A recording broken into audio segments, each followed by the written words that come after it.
two students, young entrepreneurs, who have moved from idea to execution, from classroom theory to market-ready solutions. These students are not merely fulfilling academic requirements, they are building tomorrow's business today. Let's put our hands together for all of them.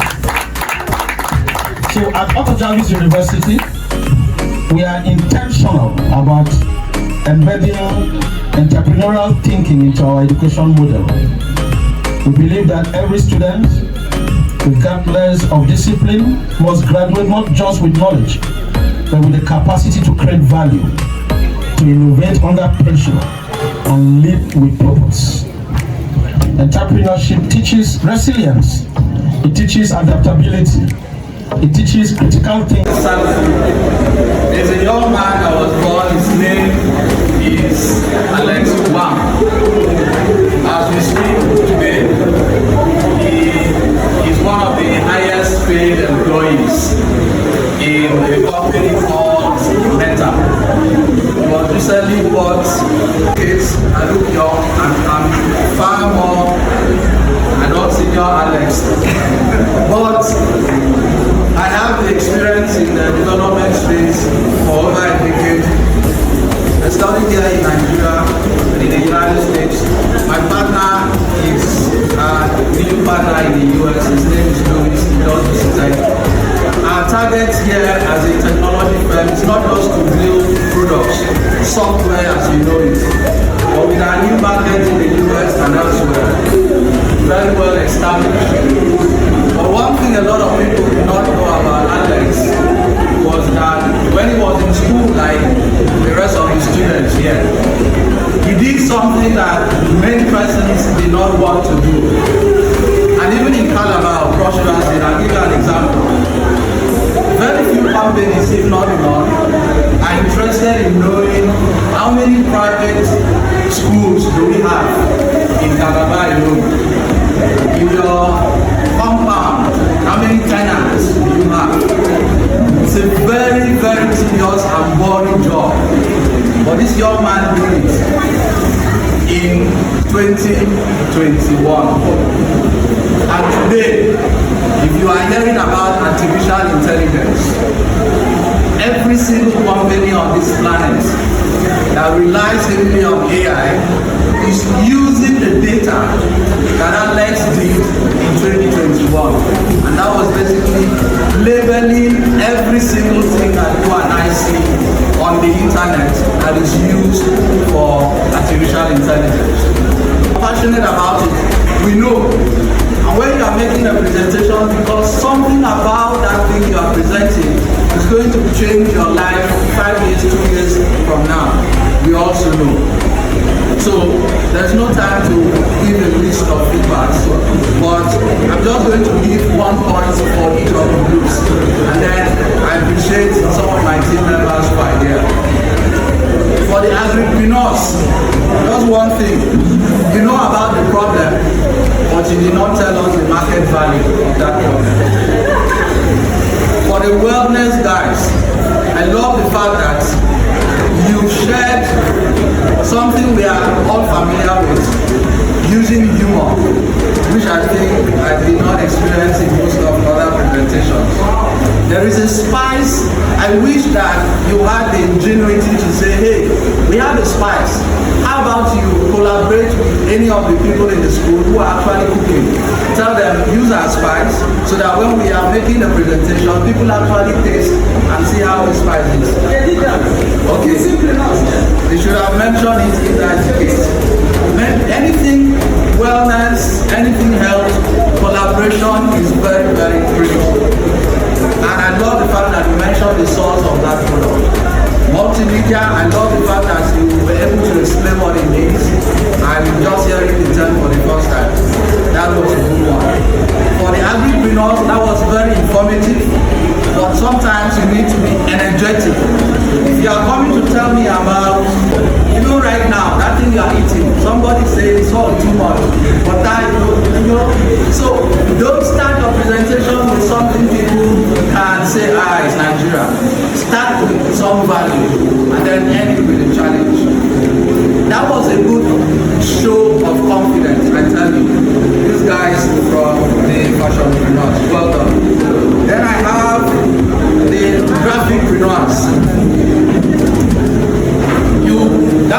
great one, but I would have loved to have access to the material you use. You assume that everyone knows about the material. How about you tell us why the material is important? And then try to make people here to own your story. Maybe connect the material you use with something they are familiar with or something they admire. And for the entrepreneurs, I know this is hard. This has been my life for over a decade. So when I say in the technology space, technology is not the solution. You hear what I say? Technology is not the solution. Technology is an enabler. You should find a solution and then bring technology to maybe reach thousands of other people. Are you hearing me? We have people coming up with a bunch of applications. I have over 100 apps. There are some I've not opened for over a year. But you see them there. Sometimes when I go to the US, Walmart is here, but I never open it until I travel. You understand what I'm saying? So find a solution. You should have anchored on that solution and it's not dependent on your application. I say, look, we have a problem of students studying, for instance. You should focus on the problem and then what the solution to your application is going to give. And then in the tech space, competition and mentioning of that competition is very, very critical. Why should we get your application and not someone else? Why am I on Twitter or X and not on Facebook? So you should have anchored on that. And there's something the majority of the presentations did not do. And as a businessman, this one is very important. I'm saying this because sometimes when you are pitching your product in future, like Alex and all the big boys you know or girls you know today, always mention money. Don't be afraid of money. If you ask the VC and everyone that you respect in their houses, money is important. Why you won't buy 2 bags of rice where the one where they will never finish? It doesn't matter whether there is enough money. It matters whether you understand why you should buy the product. Do you understand me? So don't be afraid of money, and this is the problem with not just students, but people from low income background and those. They are afraid of money. If you don't talk about money, how many people here talked about money during your presentation? You talked about money. You sure? Yes. I mentioned the cost a lot to actually run our product, and then we need sponsors in the process. Now, when you talk about the cost, did you talk about the projected revenue? There was no time to talk about money. Yes. About that. Okay, just a tip. When you are having presentations like this, I'm saying this for the sake of the future of the products you are building. Do not be afraid to talk about what is the need for the person investing in that product. If I want to buy the wellness, the guy that spoke, why should I buy that product? And if I take that product, invest maybe $1,000 or $100,000 or whatever it is, how can you convince me that in 2-3 months, 2-3 years, I'm going to get return on investment? Nigeria has low risk assessment, so you need to play very hard. But sometimes you need to go. You need to invest in trust. Invest. Angel investors, they call them your uncles, your aunties. Those are angel investors, right? But beyond those people, you need to tell them, look, this thing is very important. Somebody here, when you step out of this building, you should ask yourself, who is going to pay me to do that thing I have spoke about today? And not just who is going to pay you, but who can invest in that idea beyond this environment. That's how it grows. As an entrepreneur, and finally, this is what I'm going to say. I'm going to give a copy of this book, and last year we invited some of our friends from the US to participate in the federal government project we are handling by the National Information and Technology Development Agency. And they came, the person I invited is actually running for mayor. He gave some donations to the students and all that.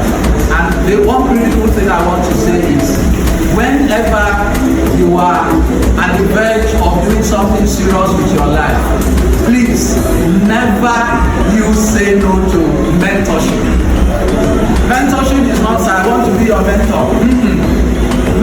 mentorship is sometimes you see something that you admire in somebody. You try to study what exactly is that did that person do to get to that point. Do you understand? Because if I did not have the flair to listen, in Cross River State, I'm very thankful that I was one of the first persons to be, given some role by Microsoft. This was in 1999 and then 2000 in this state. But do you know what happened? I wouldn't have gotten that exposure if one man did not walk up to me and say, David, I see what you've done. I see your background. I know where you're coming from. These guys are coming to set up a shop here in this state. We want you to grow in. If I wanted to lower my skills there, or I wanted to do, some students are like, this lecturer is not, because you don't get gym, or you try to equate observation, experience and knowledge to material things. We do that a lot in these conferences. If I did not listen to that man, I am pretty sure that probably for their own village they do modern day India. But this man looked at me and said, look, go and do this program. And that was the beginning of my life working with a big company like Microsoft from this state. When I got a scholarship sponsored by the US government and got to be some example, I worked as a college counselor in the nursing college, there in Phoenix, Arizona. And a lot of students always try to get scholarships. And the type of scholarships that they do there is, instead of giving one person a bulk of money, if they have $100,000, they'll divvy it up into $5,000 and try to give it to like 10, 15 students. So a lot of students will come to me asking how to write their essay in order to get the scholarship.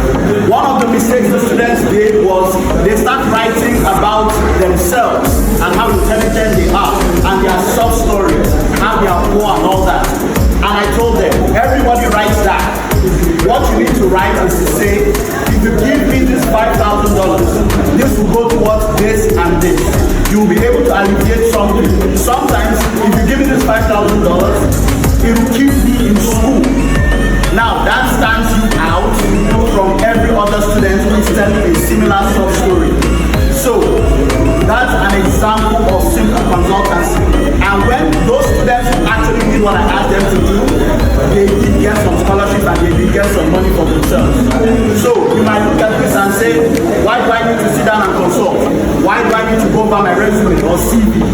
Why do I need to talk to someone on how to interview or go for a job interview? That may be the difference between getting the job or not getting the job, getting the grant and not getting the grant. So I'm just highlighting what academic consultancy is and that we should consider academic consultancy. And it's worth your money because it might just be the difference between getting what you want and not getting what you want. Thank you.